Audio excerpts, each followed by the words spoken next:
I'm sorry.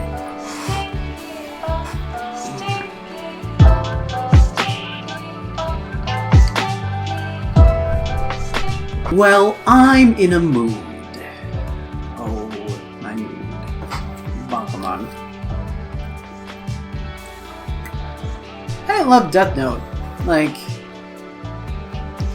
I read it, but I got super tired. Like melodramatic, something that I would creators call serious comedy. Someone's in a ridiculous, they take it completely serious. I take a chip and I eat it. Bakuman, fictional, published shonen, and it's really good. And I kind of hate. But worse than that, they have a bunch of really dumb, stupid lessons in it too.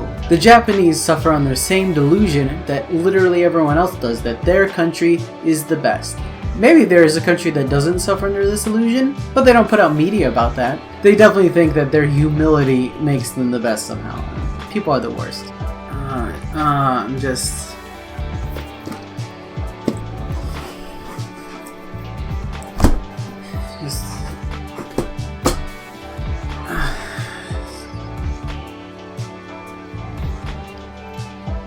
I hate the things in this book so much. Like, where to start?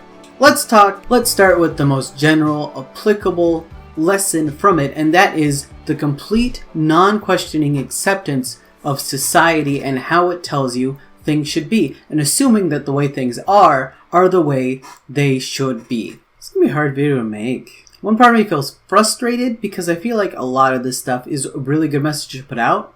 I also feel like a lot of it has been put out better in other places. Really, what's missing... fuck me, I can't fucking... Alright, fuck, I can't do this anymore. This video is so hard to start. I think I know why. It's because we're fucking cucked. We're a bunch of fucking cucks, and we gotta kick this shit into gear. Fucking new playlist. Need some Nirvana. Need some Say Anything. We need some fucking anarchists. We need some fucking The Coup. I don't know if they're anarchists, but Jane goes on a new playlist.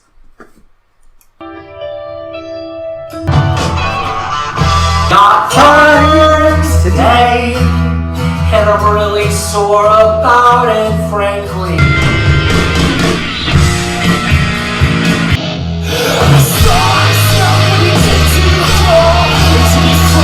Wipe that shit off my mouth and I grabbed the dough, and that's all y'all need to know. Let the glitter of the burn and debris bless me tonight. That's what I thought.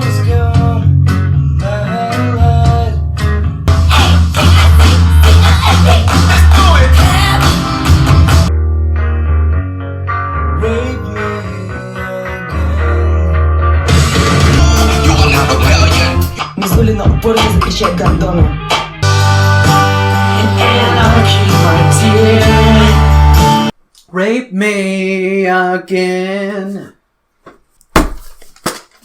So this fucking manga. Alright, first the boring stuff to keep all the plebes up to speed. This is a manga. It's Japanese for comic book. It's made by mangaka, which means comic book maker in Japanese. Comics are a little bit bigger industry in Japan than in the United States. There's a comic for a wide variety of ages. Now, this might be because they don't have a lot of live action stuff, or they haven't discovered the infinite possibility of cop shows on TV. Sorry, if a police procedural is your favorite television show, fuck you. Going on. But anyway, in Japan, a lot of people read comic books, and a lot of comics are weekly. You know, you gotta get those words out to the plebes. And Bakuman is a comic book series that ran in Shonin Jump about running a comic book series in Shonin Jump every week. Oh my god. Oh my god. It was colorfully illustrated to me that Bakuman is the creators of Death Note just doing a victory lap and saying that they can do a manga in Shonen Jump, which is little boy manga, about whatever they want. Not little boy, like teenage boy manga. Sorry, Tourette's just came on. Fuck, Nirvana is my band. For life. Bakuman is about two young man creators. Okay, fine. Bakuman is a non-fiction story, starting with two young men creators, a writer and an artist, who start in middle school trying to get a comic published in weekly Shonin Jump. Themes of the story are about dreams, hard work, and rivalry, and how competition makes the best of everything. Hot shit. God damn. Thanks, competition. It also barely gives lip service to the fact that Japan has a terrible work ethic fucking problem. Fuck. Wait, how much of a fucking complete waste it is to be a middle worker in Japan? Worked to death is an acceptable form of death, and companies don't get their shit kicked in for it. There are hundreds of people that die of working themselves to death. Notably, there was a anime animator who only had 6 hours a week of free time because of how much time he had to put in to making his manga. What complete shit! You died trying to make this! You died. And I'm sure a lot of this builds into the common myths about how oh, you have to struggle for art, and the popular idea that struggle is what makes good art. Lip service because it doesn't actually blame it. If you look at the text and the lessons of the chapters, it's always that hard work is what pays off. But hard work to a detrimental effect. At one point the main characters go a year without being paid or having any manga in the magazine. They're just forced to go back through it and make new stuff until they learn enough to make a new project. Oh my god. Oh my god.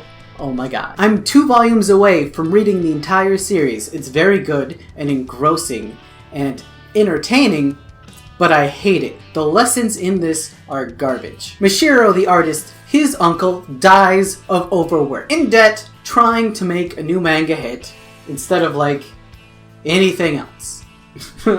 At one point, Mishiro gets some kind of liver disease and has to be in the hospital for a couple months. He faints on his studio while working, and while at the hospital, he keeps drawing and inking manga pages. And the gross, insidious part of all this is the adults, the editors, and the managers of the magazine are trying to get him to stop and take a rest.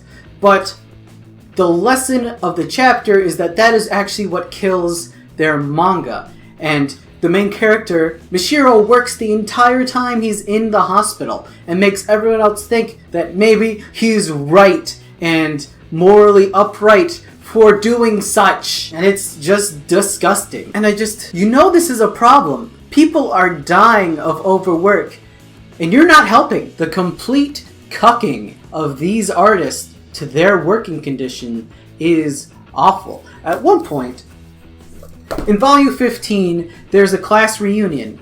I think it's middle school class reunion, which is some weak ass shit right there, but the people he's catching up with are people he hasn't cared about for a decade, and some of them have normal jobs, and a lot of them work, and a bunch of them went to college.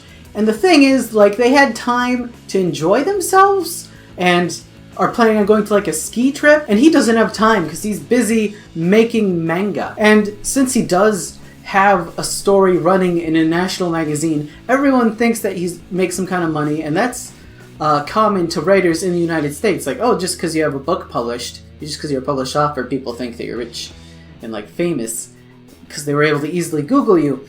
But that's not true, and it's unfortunate that it's not. Maybe people fucking should be paid more for their fucking labor. And once they learn it, they just kind of shrug. So let's go through a starting salary for a manga artist. They're contractors. Fuck. So, there's a company that owns Shonin Jump and a bunch of other magazines. They definitely have some kind of monetary on the teenage boy market of comic books, because a lot of people in America have heard of Shonin Jump, or you've heard of Dragon Ball Z, or One Piece, or Naruto, One Piece. If a story is published in Shonin Jump owns that story. It is not owned by the author. They do pay them royalties, once their actual comics get out, but Shonin Jump owns a piece of that book. And Shonin Jump, when someone starts working there, pays them by the page as a contractor.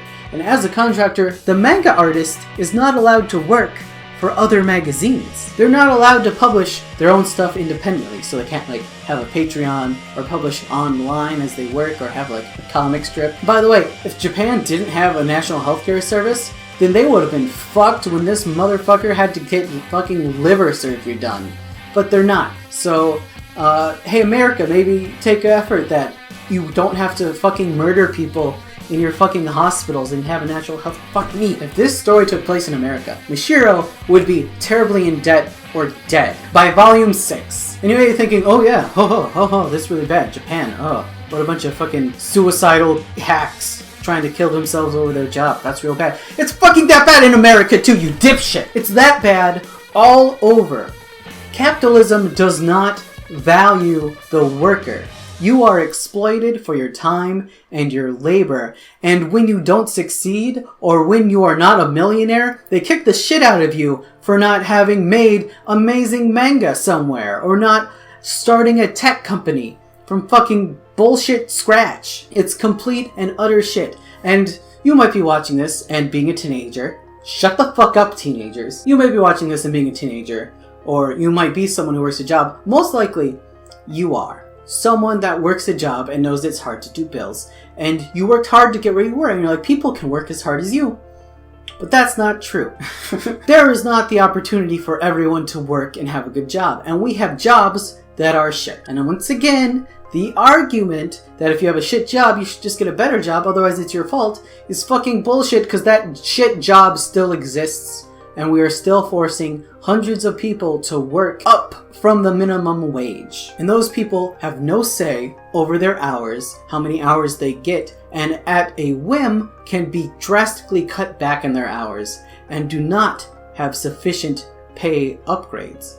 When I was working retail, the highest raise I got was 21 cents. I've asked several times, is there anything I can do to be paid more? And the answer is always no. Always. Because your boss might not be a dick and might want to pay you more, but his boss is a dick, and his boss is a dick. And it's a big line of assholes telling each other to limit you, and you're the one that does the work. A retail store is not its fucking chain of CEOs. A retail store is the people that sell shit to people. We're gonna go back to the WeWork episode of Chapo Trap House because it's fucking amazing. It is normal and completely accepted that if you make art, you need to spend all your time making art, and it's alright for you to starve a little. Suffer for your art. And that's the lesson of this fucking book. They want to get it out in the world to have a work ethic like them. Getting your shit published is a fucking gamble, and you can spend years of your life not going anywhere. And we just fucking accept it. One of the more infuriating parts of the series is early on, Mashiro is assistant to another manga creator, and there his assistants talk about how they want to change Jump. And there's a lot of ways you can do that, like get the artist paid more, get them more percentage on their actual books that they create, maybe a bonus when their anime sells. Maybe instead of killing yourself to get 19 pages of a story written and drawn over a week so that it can go into a weekly magazine, they could run things every 2 weeks. The problem is that the manga authors are not paid enough. Like, they start out, they expect the manga authors to be in debt because they're a contractor paid per page. And in order to get everything done and written and illustrated and colored in, or just shaded in, I guess, because manga's black and white, they need to hire assistants. So manga authors are paid by the page, about 1,200 yen. 19 pages, that's about 22,800 yen. That breaks down to $200 a week for having a story in a national book, which, again, is pretty in line with how American magazines pay, being a cent a word. Magazines just suck. Fuck magazines. I'm still submitting short stories to them, though. The max pay rate for Copper Nickel is 5 cents a word. That's an estimation because they pay $30 per page of what you put in. And then there's a $500 prize for the best one, for the best short story in their magazine. And honestly, that $30 a page is more than you're paid in Shonin Jump. $30 is about 3,000 yen. It's about 3 times as much as someone is paid in Shonin Jump. The only catch is it's not constant like Shonin Jump. So you write a short story, you send it to Copper Nickel, they tell you in 2 months if they'll actually take it. And it's not guaranteed. Patreons are magic. So not only are manga creators paid $200 a week for sacrificing their entire week to make a manga, but then they have to pay people. They subcontract people to shade in their work in order to get it done. It's very risky to try to make a manga in Japan. If someone isn't paying for you to live somewhere, you cannot afford to rent a place. A lot of manga artists are able to make money because they sell a lot of books. But those books are owned by Shonin Jump again. But that's the only way. That's how they make their money. People buying fucking manga. $13. Sometime in the series, we also see the editors using the fact that the manga people are on a contract to take advantage of them and make them do things they don't want to do. Like continue their series. If a series is popular, then the editors will not end it unless you make a hell of a case that you want to, or you have a lot of pull at the magazine. In order to get enough pull to actually end their series, end the story that they are creating every week where they want to, they had to get #1 ranked in the series by people who voluntarily put in votes for what stories they liked. And they have to do that 10 weeks in a row. And that is nuts. Because I don't know if you've noticed or not, but people are kind of fickle when it comes to any kind of vote. Especially an election. But fucking survey? Fuck. This guy's gonna get a lot of watch minutes out of my recording here. He's gonna be so confused. So the problem with criticizing something that happens all the way over in Japan is that it's all the way over in fucking Japan. And we're not necessarily gonna change it here. Like, I'm so confused by... There's people that critique YouTube videos and critique anime and movies as if the writers are gonna see it and be like, oh, I'll fix that now. I'll now become a better writer because I've watched this critique of my work. You're not like a critique partner. You're not gonna tell people what it is. A good analysis is valuable in how it can help us understand the lenses of thought and theory. But we're not gonna change how Japan does its thing. It can be really hard for us to change what we can do of our thing. We are having a bit of a renaissance with our labor movements, but labor movements tore ass up back in the day and have been stalled for a good 30 years. And one weird part of that, because we lost the mafia, labor unions, I guess to their detriment, because, mafia has a really negative thing to it, but the mafia is force and it's power, and that's outside the corporate structure because it's criminal, and losing the mafia somehow really made our labor movements lose steam. That's weird, right? It's so weird. But there's a threat, an implicit act of violence with someone that is above and outside of the law and not afraid to exclude and not afraid to exercise that force. Our labor movements and protests in the United States are deeply missing violence. Now, in several ways, a protest is violence because violence is an exercise of power, a show of force. And not buying stuff is violence. Though, on the same token, making someone pay for something they need is also inherently a violent act. So I'm not saying we should try to court the modern day mafia. By all accounts, they're pretty bougie now. I think one was actually bougie to not here to actually criminal to apparently using unlabored workers and competing against labor unions. And if you all saw The Sopranos, they definitely have a declining power. And Trump is tied to them, but also when the Q guys tried to kill one. So that's weird. Luckily, there's another new force in America, and they're not tied to crime and drugs. Antifa. Cool thing is that you don't even need to talk to them or make any shady deals in order to get an Antifa flag at your protest. You just use it.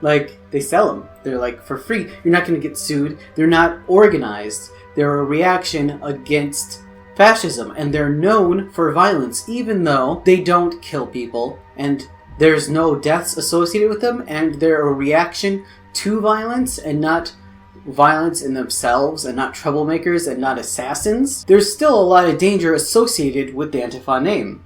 So, unions, maybe pick up on those flags, a couple of those stickers, and you can include them with your protests. And make sure the TV cameras see it. That will get you coverage for your protest that would be otherwise ignored. Because let's face it, the media loves to ignore protests. Do I need to cite that? Chet Uger of the Young Turks was part of one of the largest protests in DC to be arrested and broke up, and it did not make it into the news. And that's documented on the Young Turks channel, so There you go. The source cited, you piece of shit. This is how you're going to talk about labor rights, Ray? Make unions dangerous again? Yeah, kinda. But also, you, in your everyday job, can do stuff to support the rights of others. First, know your rights. In every workplace, they're required to put a poster board up with the things and laws about your job. And those laws, they're required to give to you and have available for you. There's resources for supplemental things and things to help your everyday life, but also rules and laws on what they can and can't make you do at your workplace. Second, exercise solidarity with your fellow workers. There's a lot of pressure to be competitive with people in our workforce. They are not your competitors. I have a whole video on this. Workers are not your competitors. I'm probably not going to put a thing. That's you out to Christ. One anecdote coming from my mother was that she used her vacation days, and this hurt her in the eyes of other people, and other people at the school system where she works tried to use this against her. She was going for a position, which she is entitled to because she had seniority, so she was going to bump into that position. But people argued against her getting that position because she used her vacation the previous year, which is really shitty to do. People are allowed to have vacations. Never, ever, ever use someone else's break against them. People are allowed to go on vacation. People are allowed to take breaks. People are allowed to be sick and not show up for work. Do not be mad at them. Be mad at your manager and the corporate structure that does not allow for you to be human, to be able to get sick, to have a bad day, to need some time off. You are allowed time off, and so is everyone that you work with. Next, you can practice solidarity with your fellow workers by being happy when they leave. Chances are your job sucks, and people want to leave that job and have another job or follow their dreams, and you should never, ever hold that against them. Your workforce can be your ally, but just because they're leaving you in the trenches doesn't mean it's their fault. It's the company that does not treat them well. You should be happy for everyone that escapes the shitty job you had. So-and-so quit. Good for them. So-and-so walked out in the middle of a shift. Good for them. Next way to practice solidarity is to never assume that you're doing all the work, because you're probably not. You don't know how much work other people do. Don't be an asshole. I got this reply on the Staples subreddit. I posted something along this about people getting breaks or needing their time, and the reply was, so you support the manager unevenly tasking people? And I'm like, motherfucker, don't be a dick. You don't know how much work other people do. On the same task, never try to bum someone down for taking a bathroom break, because people are allowed to use the bathroom. You asshole. I'm assuming you're not someone's boss. So if you're not someone's boss, don't act like their boss. People need to pee. You stupid dick. The YouTuber Namkapi also has a fantastic series on ways you can resist the influences of capitalism at your workplace. And I would encourage you to also watch those, because there is so much good stuff on YouTube and you can just watch it. You don't need to watch a video that came out today. There's older stuff. It's real good. In the links. Comments section thing, yeah. So unless I think of anything to put in this video, I was the Sugar Ray. This video was brought to you by me, but it can be brought to you by you. You can check out my Patreon, where you can support these videos, and also you can read the fiction that I write before it spends 2 months in the mail to get rejected and not be published in a magazine. So for several stories, that's the only way that you can read it. There are several tiers with perks, such as a handwritten letter, a copy of a short story sent to you, nicely bound in a little booklet. It won't be like this, because this is one of the expenso copies, but similar to this, a copy sent to you. Or you can just support for as little as $2. Is it $2? Is it $1? Yeah. Every amount is appreciated and loved. So in the comments, tell me one thing that you learned about standing up for your own labor. This was not an all-inclusive video. This is not a video where everything possible is in there. So share your experiences, share your stories of people getting down on you for using breaks, which you are allowed to have. Just tell me it all. We'll share, we'll help each other, we'll encourage one another in the comments. And then like this video and share it with people that you think could use it. See ya.